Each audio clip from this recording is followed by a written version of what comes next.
एक जमाना था जब प्रयागराज माफियागिरी का गढ़ हुआ करता था। दिन रात मासूमों को माफिया अतीक और उसके गुर्गे परेशान किया करते थे और सब कुछ देखकर भी पुलिस आंखें मूंद लिया करती थी। लेकिन अब हालात बदल रहे हैं। चंद रोज पहले हुए प्रॉपर्टी डीलर हत्याकांड में योगी फोर्स ने अतीक के गुर्गों पर शिकंजा कसना शुरू कर दिया है।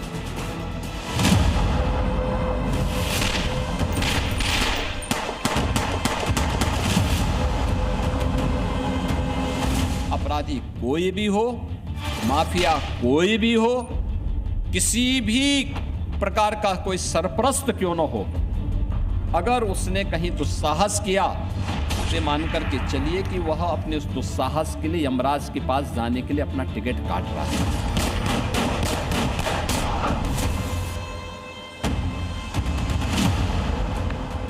जोश योगी शासन में माफिया अतीक अहमद और उसके भाई अशरफ का हुआ।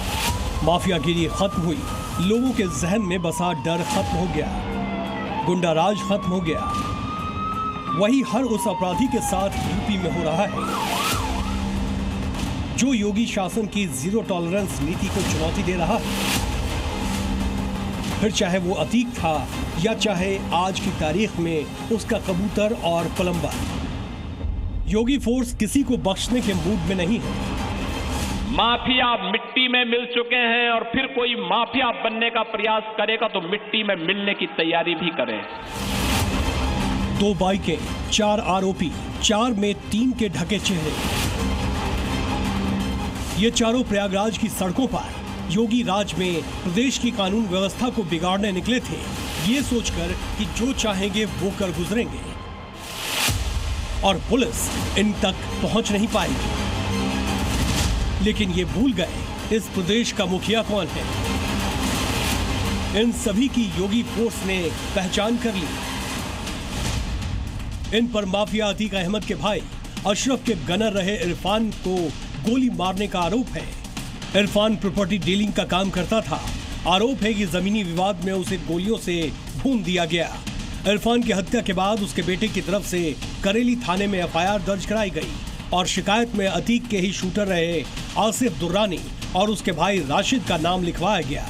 पुलिस ने तफ्तीश शुरू की तो इस हत्याकांड में रेकी करने वाले वसीम उर्फ कबूतर और हुसैन उर्फ पलंबर को गिरफ्तार कर लिया गया।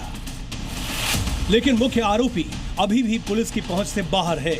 आसिफ दुर्रानी और उसके भाई राशिद दुर्रानी की तलाश में पुलिस दबिश दे रही है।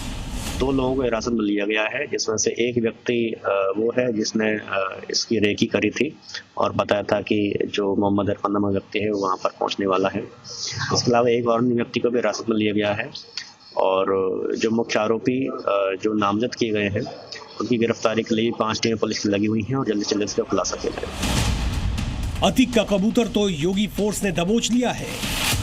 बहुत जल्द बाकी के दोनों आरोपी भी योगी की पुलिस के कब्जे में होंगे, क्योंकि योगी के प्रदेश में अपराधियों की केवल एक ही जगह है, काल कोठरी। नहीं तो योगी फोर्स सीधे टिकट टू यमराज काटती है।